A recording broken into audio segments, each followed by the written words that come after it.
not being depravative, so that on the flip side, you don't indulge in excess. Which I mean, if that's your journey, do it. I mean, I did that too. There are plenty of times where then like I just went on a bender. I'm not here telling you I'm perfect. That would make me a hypocrite. Hey there, my handsome and pretty little Cobras, and welcome back to the Cobras Nest. For those who are new, my name is Mignon Cobra and I make minimalism videos. So today's minimalism video is how to do extreme minimalism right. And I'm going to be talking about 4 points. So if that sounds good to you, let's get to the video. Let's get it. Let's go. Woo. So for those of you who are new, I was an extreme minimalist for about 3 years in my minimalism journey. So I've been a minimalist now for 9 years. My 8th year, I took a minimalism break and it was wonderful, but I still included it in my minimalism journey because it's still part of the journey. Yeah, there was a lot of things that I did wrong in my extreme minimalism that I think that could definitely help out some newbie, somebody who's getting into the lifestyle and is like, you know what, I just want to be extreme in everything. Like if we're going to do something, let's do it right. Let's not half-ass it. So I figured these tips might help you out. You know, these are things that I learned in my journey to like help me have a better minimalism journey, and I guess maybe even enjoy extreme minimalism a little bit better. Like it doesn't have to be a very stoic and depravative thing. It can be an enjoyable thing too. So yeah, let's get right into the list. Okay, so number 1, a master reset. So I think that if you're going to do extreme minimalism right, I think it's important to do a master reset. And when I say a master reset, it says we're doing extreme minimalism, let go of everything that you own. And that is something that I did. I know that maybe some people might argue that's not a very good tip, you know, like it's very wasteful, blah, blah, blah, blah. I'm just going to go ahead and assume that you are very young and you really don't own that many possessions in the first place. Like you will have the rest of your life to replenish these pieces. A master reset will reveal to you who you truly are without the mask of your things. And that's something that I did. In my extreme minimalism, I decluttered brand names out of my life, luxury purses, makeup, anything that I guess was part of what I thought was my identity. I let it go, and that's why I call it the master reset. And in that, I realized there's a lot of things that actually meant a lot to me. And so when I stopped being an extreme minimalist, I brought those things back into my life and I felt very happy. If you want the short story, it turns out everything that I had loved before I became a minimalist was the things that I loved now that I'm a regular minimalist. But I think sometimes you have to go through that process. So I think a master reset would be fantastic if you're experimenting with extreme minimalism. Yeah, go for it. Get rid of everything. You will learn a lot about yourself and it is worth it. Don't let material possessions hold you back in discovering who you truly are. Okay, number 2, live with less for a while. And everyone's for a while is different. I was only able to tolerate extreme minimalism, I would say, for about 2 years. I think entering the 3rd year, I had absolutely gone insane, and so I stopped being an extreme minimalist. I think 1 to 2 years is a really good experiment to see how long you can live with it. I think even 1 year is a good experiment. A lot of these social experiments that I do on my channel, I only do them for about a year because I think a year is enough time to kind of learn about it. I think sometimes a couple months is not enough, but I think that 1 year, maybe even 2, is a really good experiment to really truly know who you are.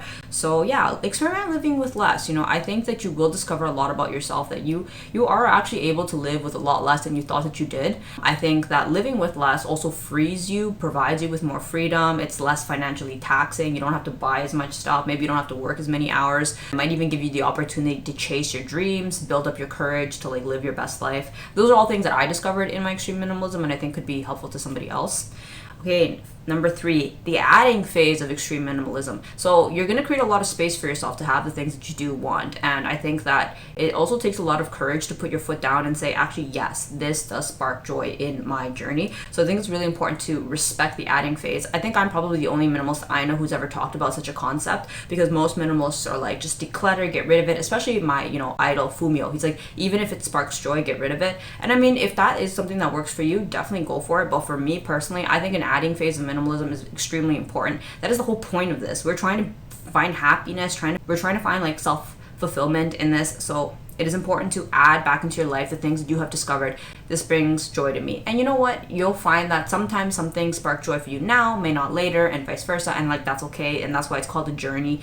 You just go through these phases. Like, they're just seasons, so enjoy the season. If this is currently what's sparking joy in your life, enjoy it. And when it doesn't, thank it, give it gratitude, and let it go. And on to the next season and stage of our life. Okay, and number 4, maintain discipline. So the only way to enjoy, extremities or extremes is actually to enjoy things in moderation. The middle road is the best road according to Zen, if you believe in Buddhism. So I think that while it is really good to be disciplined, maintaining that discipline in a middle road is the best way to live things. And so let me explain this a little bit more clear. You can be very extreme, but then you're just eliminating desire. You're not learning to control desire, hence the maintaining discipline.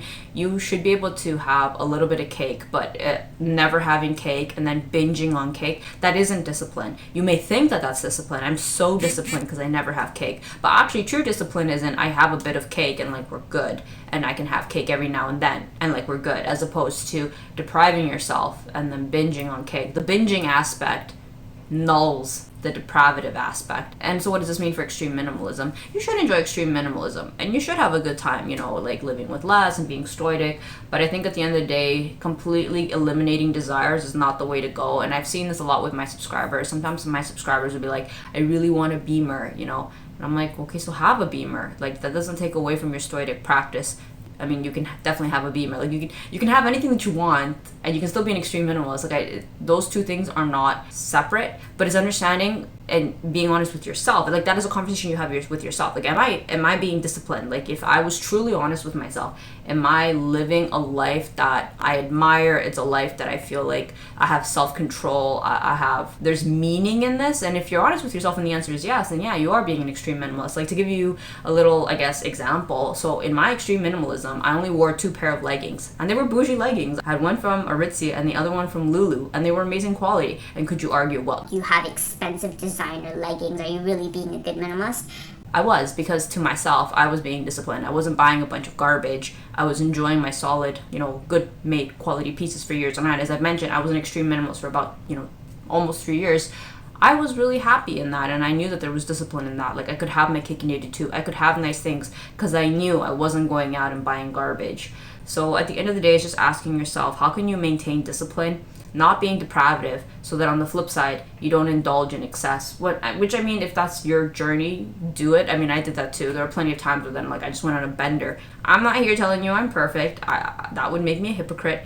I'm just bringing to the table what I experienced, and I hope I could help you have a more smooth minimalism or extreme minimalism journey, because it is a very beautiful experience and I would love for you to get the most out of it.